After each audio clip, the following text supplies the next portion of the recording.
आप देख रहे हैं इंडिया टाउन न्यूज, भारत की बात।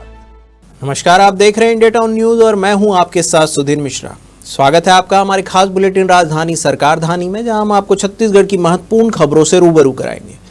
तो चलिए बुलेटिन की शुरुआत करते हैं, लेकिन उससे पहले एक नजर आज की हेडलाइंस पर।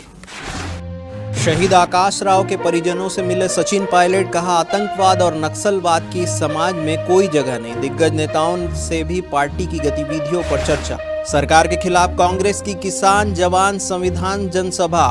पायलट ने कहा मोदी और शाह के दौरे के बाद भी राज्य का हाल बदहाल।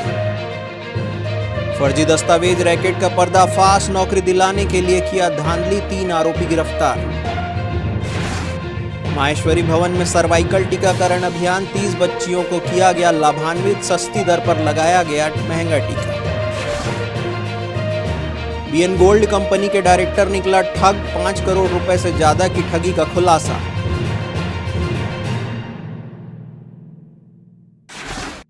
अब खबरें विस्तार से। कांग्रेस के प्रदेश प्रभारी और राजस्थान के पूर्व उप मुख्यमंत्री सचिन पायलट रायपुर के प्रवास पर हैं। यहां वे संगठन से जुड़े बैठकों में हिस्सा ले रहे हैं, साथ ही प्रदेश के दिग्गज नेताओं से भी पार्टी की गतिविधियों पर भी चर्चा कर रहे हैं। इससे पहले सचिन पायलट सुकमा में शहीद हुए एसएसपी आकाश राव गिरिपुंजे के घर पहुंचे और उनकी पत्नी व अन्य परिजनों से भेंट कर अपनी संवेदना व्यक्त की। कांग्रेस के प्रदेश प्रभारी सचिन पायलट ने कहा है कि इस प्रकार के हमले से गलत संदेश जाता है।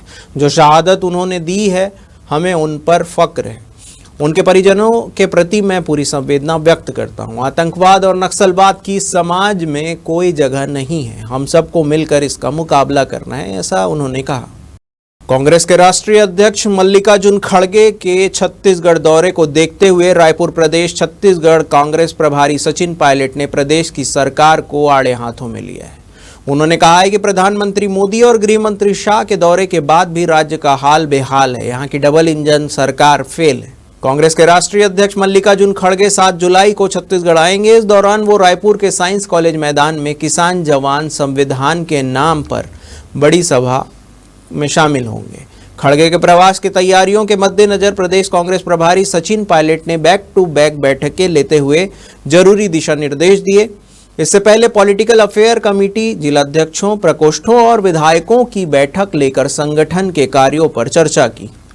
मुंगेली पुलिस ने एक बड़े अंतर्राज्यीय फर्जी दस्तावेज गिरोह का पर्दाफाश किया है। यह गिरोह छत्तीसगढ़ के नक्सल प्रभावित जिलों में सरकारी नौकरी दिलाने के नाम पर फर्जी निवास और आधार दस्तावेज तैयार करता था। मामले में अब तक 3 आरोपियों को गिरफ्तार किया जा चुका है। जांच में यह भी खुलासा हुआ है कि यह गिरोह बीएसएफ जैसी केंद्रीय सेवाओं में अतिरिक्त अंक दिलाने के लिए फर्जी निवास प्रमाण पत्र भी बनाता था। पुलिस की जांच में खुलासा हुआ है कि योगेंद्र कुमार और प्रशांत राजपूत नामक व्यक्ति खुद को ग्राम कंतेली का निवासी बताकर चरित्र सत्यापन के लिए आए थे। जांच में पाया गया कि विशाल नाम का कोई व्यक्ति गांव में निवास नहीं करता, जिससे गिरोह का भंडाफोड़ हुआ। गिरफ्तार आरोपियों के पास से फर्जी निवास प्रमाण पत्र, नोटरी का कोरा प्रमाण पत्र, दाखिल खारिज की सील और 3 मोबाइल फोन जब्त किए गए। अभी हमारे लालपुर थाने में 103/2025 एक अपराध क्रमांक दर्ज हुआ था, जिसमें सीआरपीएफ एवं केंद्रीय अर्धसैनिक बलों में नियुक्ति को लेकर के फर्जी प्रमाण पत्र बनाने के एक रैकेट का हम लोगों ने पर्दाफाश किया था। उसमें हम लोगों ने 2 आरोपियों की गिरफ्तारी किया था। उसी संबंध में अभी हम लोगों ने अपने लालपुर थाना अंतर्गत की टीम ने एक फैजन खान को हम लोगों ने बिलासपुर रेलवे स्टेशन के पास हम लोगों ने गिरफ्तार किया और इसके पास हम लोगों को स्टाम्प पैड, सील, लैपटॉप एवं मोबाइल फोन मिले और इनके फोन और बाकी नंबरों को चेक करने के बाद जो पहले आरोपी गिरफ्तार किए गए हैं, उनका और इनके नंबर में मैच हुआ, जो आपस में बातचीत किए हैं। तो इससे पता चलता है कि फैजन खान भी इस रैकेट में शामिल था। आज बाद में चूंकि हम लोगों ने पहले 2 आरोपियों का पुलिस रिमांड लिया था, तो इसके बारे में हम लोगों को जानकारी मिली थी कि यह आदमी फतेहाबाद यूपी का रहने वाला है। इस प्रकार हम लोगों ने इस तीसरे व्यक्ति को गिरफ्तार किया और आगे हम लोगों ने इसको जेल भेज देंगे तथा इस पर अपनी विवेचना आगे बढ़ती जाएगी। नेवरा में माहेश्वरी और जैन समाज के संयुक्त प्रयास से सर्वाइकल कैंसर टीकाकरण का आयोजन किया गया। इस अवसर पर कुल 30 बच्चियों को टीका लगाया गया। कार्यक्रम में बीएमओ डॉक्टर उमा पैकरा, चिकित्सा स्वास्थ्य एवं शिक्षा सभापति रानी सौरभ जैन विशेष रूप से उपस्थित रही। इस अवसर पर डॉक्टर उमा पैकरा ने बताया कि सर्वाइकल कैंसर महिलाओं में बढ़ती समस्या है, जिसके बचाव के लिए टीकाकरण आवश्यक है। टीकाकरण में 3 डोज अलग अलग उम्र वर्ग के अनुसार लगाए जाते हैं। बाजार में इस टीके की कीमत लगभग 2000 रुपए है, लेकिन समाज की पहल से इसे मात्र 1200 रुपए में लगाया जा रहा है। तिल्दा में महेश्वरी समाज और जैन समाज के द्वारा एक विशेष टीकाकरण, जिसमें बच्चों को सर्वाइकल कैंसर से बचाव के लिए वो टीकाकरण किया गया। इसमें 9 से 16 साल तक के बच्चे थे और 16 साल से ऊपर के भी महिलाएं थे, 26 साल तक की महिलाएं थी, जिनको प्रथम टीका सर्वाइकल कैंसर का लगा और उनको इसके बारे में जानकारी दिया गया कि आजकल सर्वाइकल कैंसर और महिलाओं में बहुत ज़्यादा होने लगा है। और महिलाओं में सबसे ज़्यादा तो ओवेरियन कैंसर है, ब्रेस्ट कैंसर है, सर्वाइकल कैंसर सबसे ज़्यादा कॉमन है सर्वाइकल कैंसर। तो इसके बचाव के लिए यहाँ पे टीका लगाया गया है और अगला डोज जो है इनको 2 महीने के बाद में लगा है और पूरी जानकारी इनको दे दिया गया है कि इनसे कैसे बचाव होता है और ये कैसे आपकी इम्यूनिटी बढ़ाता है और आपको रोग से बचाता है सर्वाइकल कैंसर से। मैं सबसे पहले तो जैन समाज और महेश्वरी समाज को बहुत बहुत धन्यवाद देना चाहूँगी कि उन्होंने महिलाओं में जो परेशानियाँ आ रही हैं आगे सर्वाइकल कैंसर, कैंसर वगैरह, उसके लिए इन्होंने सोचा कि अभी से अब कन्याओं को उस चीज़ के लिए तैयार किया जा सके ताकि आगे आने वाली परेशानियों से जब वो महिलाएं बने तो उनसे उनको निजात मिल सके। तो इसके लिए मैं समाज को, महेश्वरी समाज और जैन समाज को धन्यवाद देना चाहूँगी और इसी प्रकार की पहल करते रहें ताकि आगे आने वाली पीढ़ी सुरक्षित रहे।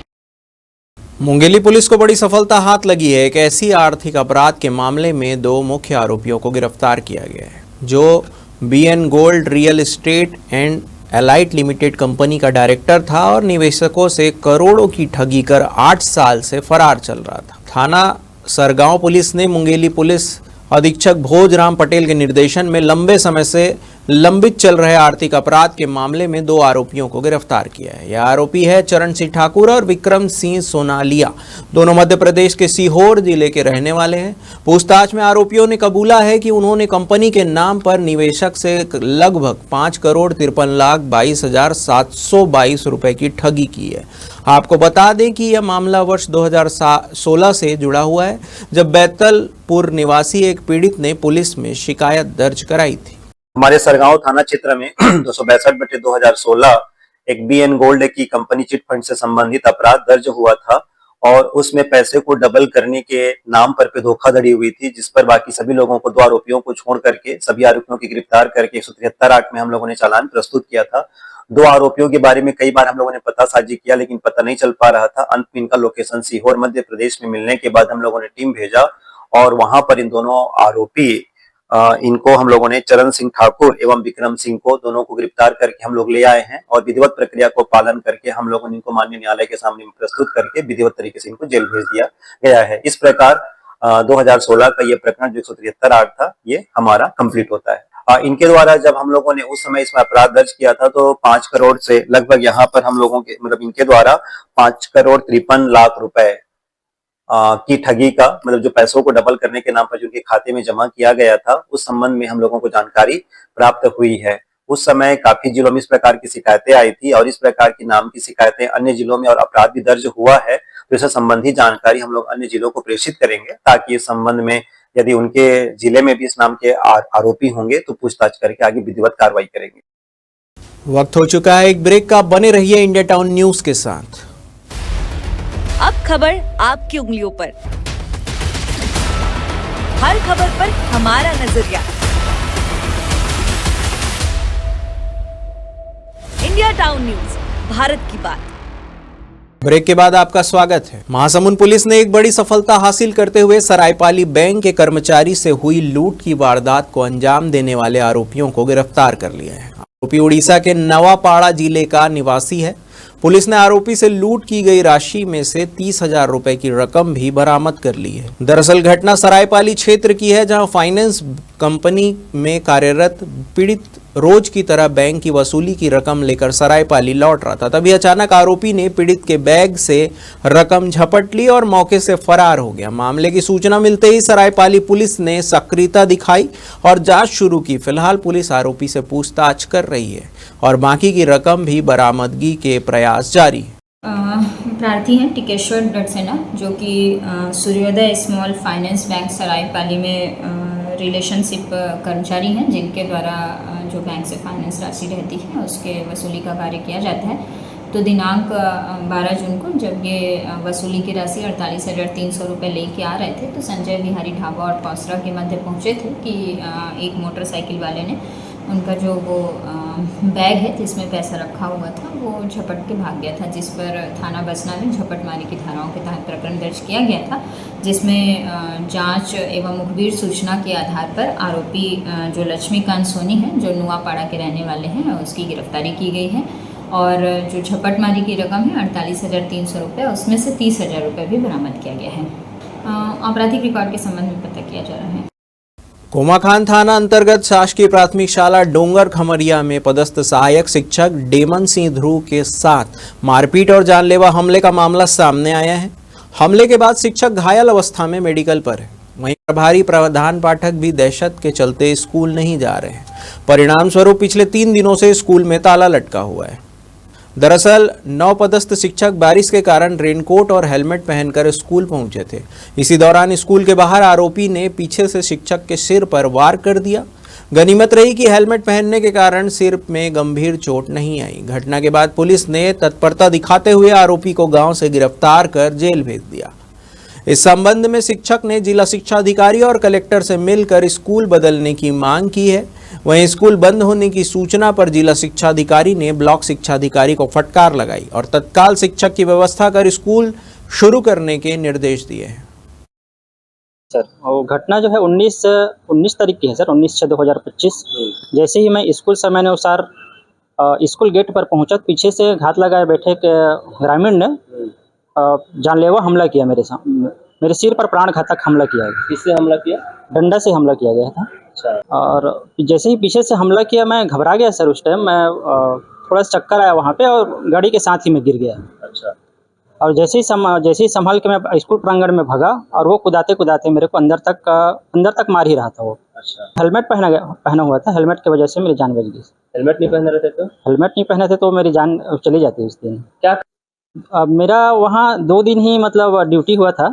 तो किसी के साथ ना द्वेष है ना झगड़ा है, ना किसी के साथ मैं दुर्व्यवहार के हूँ। पहले तो ऐसा मैं पूर्व में शासकीय प्राथमिक शाला नवा खुर्जा में पदस्थ था युक्तिकरण में। जी सर।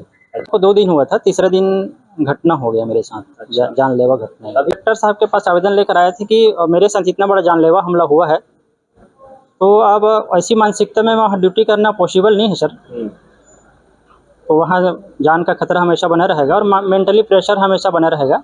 आप लोग एक प्रभारी प्रधान पाठक के साथ मैं सहायक शिक्षक 2 लोग पदस्थ हैं वहाँ। तो और स्कूल बंद है चालू है? अभी स्कूल एग्जैक्ट जानकारी नहीं है मेरे को, लेकिन वो संघ वाले वहाँ अभी मना किए हैं स्कूल पर। जब तक वहाँ उचित निराकरण नहीं हो जाता तब तक वहाँ स्कूल बंद रहेगा। प्रभारी प्रधान पाठक जा रहे थे? प्रभारी प्रधान पाठक जो है अभी पता नहीं है उसके बारे में। मैं कार्रवाई चाह रहा हूँ सर। एक तो अपराधी को भी जानलेवा हमला हुआ है, तो सबसे पहले मैं अपराधी के ऊपर सख्त कार्रवाई चाहता हूँ और दूसरी तरफ मैं वहाँ दोबारा मैं ड्यूटी नहीं करना चाहता वहाँ। देवेंद्र जी, तो जैसे ग्रामीण वाले बोले हैं जब तक वहाँ का उचित निराकरण नहीं हो जाता तब तक स्कूल का गेट बंद रहेगा। अभी एक घटना हुई है विगत 2-3 दिन पहले जो है हमारा एक शिक्षक है, उसको वहाँ का रसोईया का जो पति है उसने बेवजह जो है डंडे से जो है मारपीट उसके साथ किया है। उस शिक्षक से कल मैं मिलने भी गया था और इस संबंध में कोमाखान वहाँ के संबंधित थाना में FIR दर्ज हुई है। मैंने वहाँ के थाना SHO इंचार्ज से चर्चा भी किया। उनका कहना है कि विधि संबंधी इस पर कार्रवाई हुई है और जो घटनाकारित व्यक्ति है अभियुक्त है, अपराधी है, उसके विरुद्ध FIR किए गए हैं और जेल दाखिल किया गया है। सर क्या है कि दहशत हो जाता है क्योंकि 2 ही शिक्षक थे। अभी युक्तिकरण के बाद 2-3 दिन पहले ही वो ज्वाइन किया था और एक जो पूर्व में शिक्षक है हो सकता है उसकी जानकारी मुझे नहीं है कि स्कूल नहीं गया है, हो सकता है दहशत में नहीं गया होगा। हमने VO को निर्देशित किया है कि ऐसी स्थिति है तो स्कूल नियमानुसार रोज खुलना चाहिए, रन करना चाहिए। किसी अन्य शिक्षक को भेज के स्कूल खुलवाया जा सकता है, कोई दिक्कत नहीं। प्रार्थी डेमन सिंह ध्रुव हैं, पिता शिवचरण सिंह ध्रुव और साकी नरन है। उनके द्वारा 19/6 को थाना उपस्थित आकर रिपोर्ट दर्ज कराया गया था कि उनके साथ में जो नंदलाल यादव पिता पकलू यादव हैं, उनके साथ में अश्लील गाली गलौज और लाठी से मारपीट किया गया है करके, जिस पर थाना कोमा खान में प्रकरण दर्ज किया गया है और उसमें आरोपी की गिरफ्तारी कर न्यायिक अभिरक्षा में जेल भेजा गया है। उसमें अपराध धारा 296, 115(2), 117(2), 351(2) जो लड़ाई झगड़ा मारपीट और घोर उपाधि से संबंधित है, उसके तहत में प्रकरण दर्ज किया गया है। प्रथम दृष्टिया ये तथ्य आया है कि प्रार्थी एवं उसकी पत्नी द्वारा मतलब एक मिसअंडरस्टैंडिंग टाइप की चीजें थी कि किसी दूसरे व्यक्ति के धोखे में, क्योंकि जो नंदा ध्रुव है वो भी हेलमेट और वो सब पहने हुए थे, तो उसके थोड़ा सा मिसअंडरस्टैंडिंग की वजह से इस तरीके की कुछ घटना घटित होने के संबंध में प्रारंभिक पूछताछ में तथ्य आए हैं।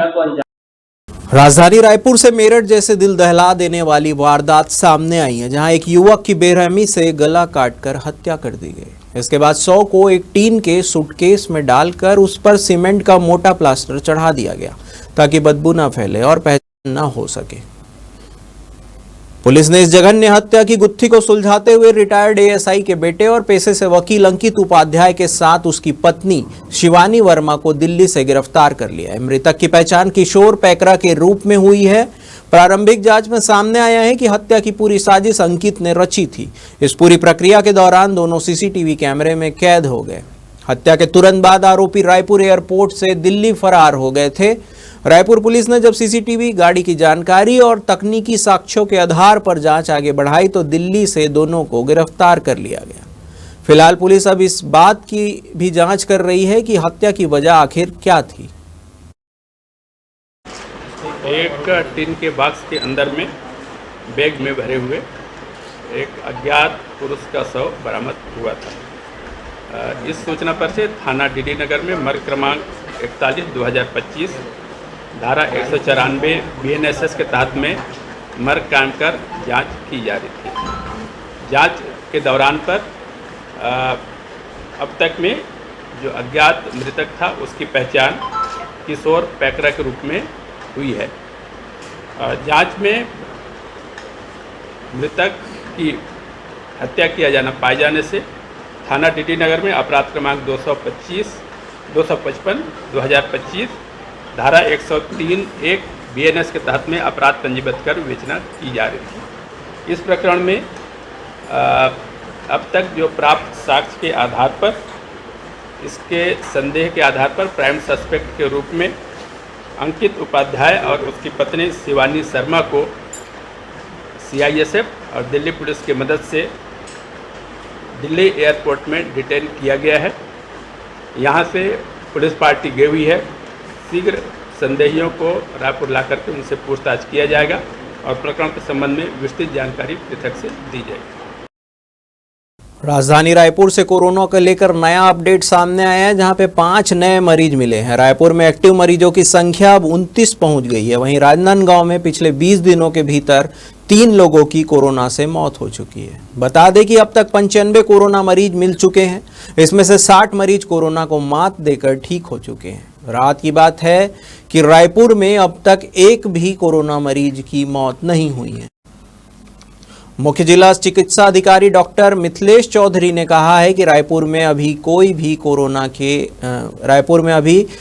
के 29 एक्टिव मरीज हैं। राजधानी में सर्वाधिक मरीज इसलिए हैं क्योंकि सभी राज्यों से लोग यहां आते हैं। जनसंख्या घनत्व ज़्यादा है। मरीजों के परिजनों को ट्रेस कर जांच की जा रही है।